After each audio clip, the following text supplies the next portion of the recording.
O governo brasileiro está prestes a assinar uma sentença de morte contra a indústria nacional de automóveis.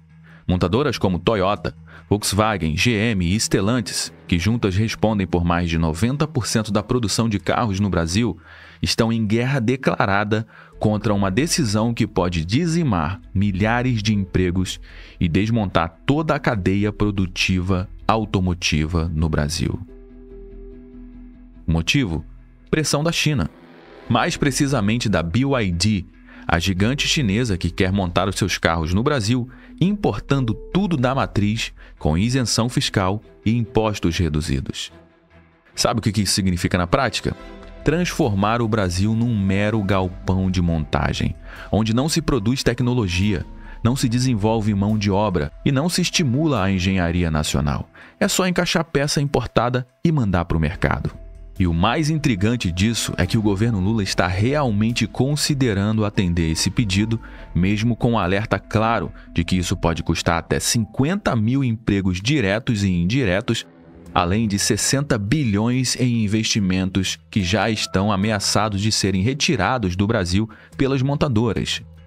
É a maior ameaça à indústria automotiva desde a sua fundação no Brasil em 1950. E tudo isso está acontecendo enquanto o governo posa de defensor da reindustrialização. Mas, na prática, está entregando o coração do setor para um concorrente estrangeiro subsidiado que não gera emprego aqui, que não paga imposto proporcional aqui e que simplesmente está destruindo a indústria automotiva que levamos mais de 70 anos para construir. No conteúdo de hoje você vai entender o que está por trás dessa carta-bomba enviada pelas montadoras ao presidente Lula, como essa guerra fiscal com a China pode desmontar a base industrial brasileira e por que isso impacta diretamente você, o seu emprego, a sua cidade e o futuro da economia brasileira.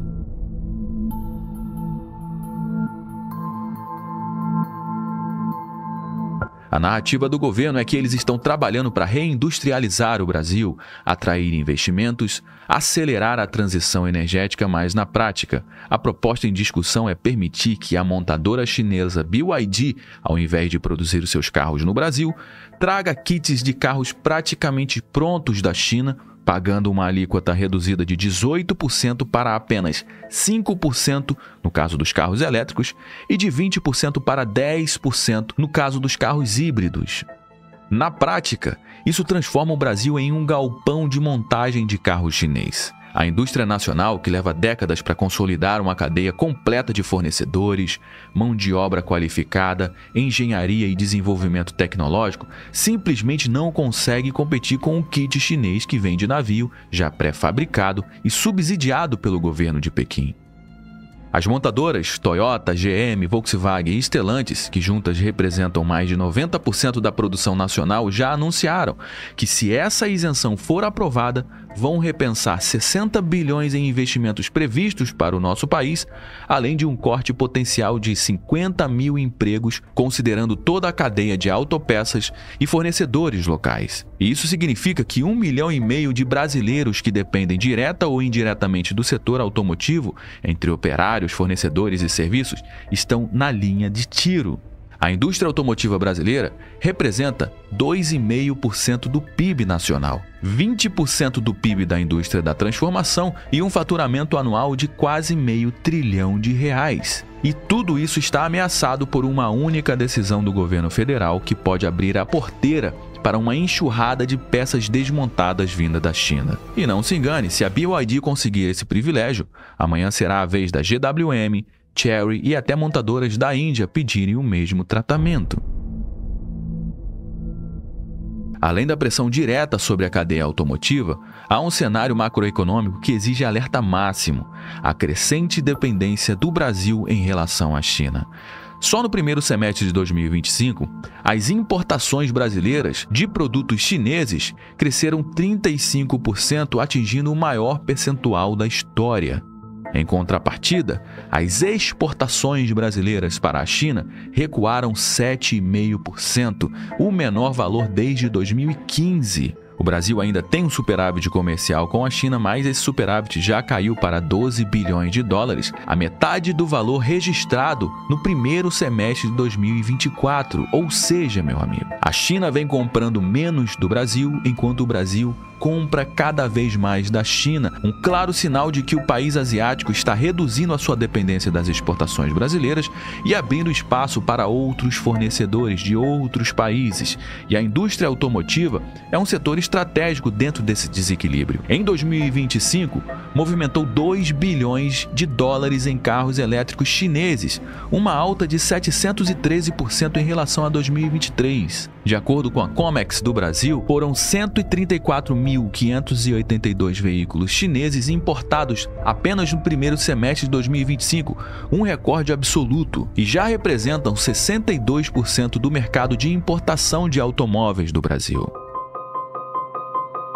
Esse cenário significa que, mesmo com tarifas pesadas, os veículos chineses continuam chegando graças a uma oferta massiva, preços reduzidos e estratégia agressiva de mercado adotada pelo governo chinês, o que torna ainda mais difícil para as nossas montadoras sobreviverem.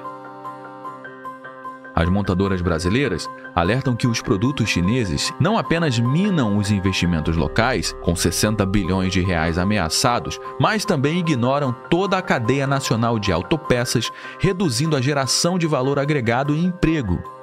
A rápida expansão da influência chinesa é parte de uma estratégia muito maior, que é controlar a produção de produtos-chave como automóveis, eletrônicos, eletrodomésticos e até terras raras. Enquanto isso, o Brasil se torna um mercado consumidor ao invés de um parceiro industrial estratégico. Se o governo brasileiro seguir com o plano de abrir as portas para os carros desmontados da China, não se engane, o impacto vai para além dos galpões das montadoras. A destruição será em cadeia, literalmente. Porque quando você permite que empresas chinesas tragam seus veículos em kits para apenas montá-los aqui dentro, você está dizimando todo um ecossistema que sustenta a indústria automotiva brasileira.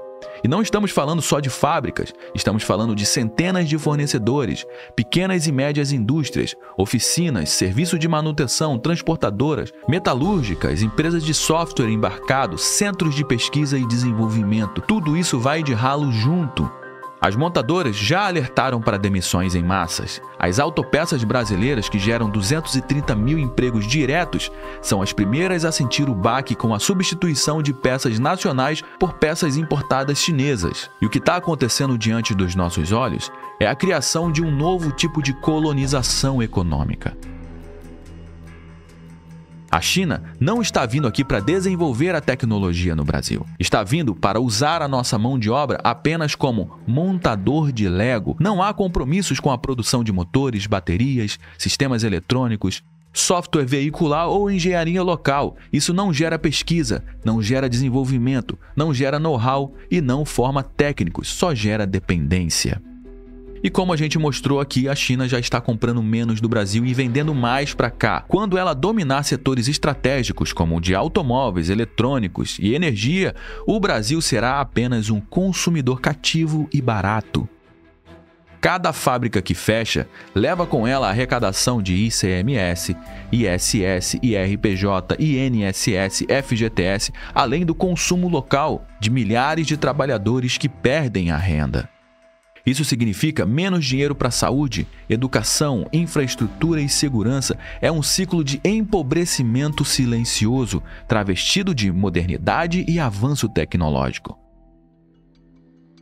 O Brasil pode e deve atrair investimento estrangeiro, mas não pode se ajoelhar diante de uma potência que vem para explorar o país e destruir tudo que construímos nos últimos 70 anos. E a pergunta que fica é: vale a pena matar a indústria nacional para beneficiar a China?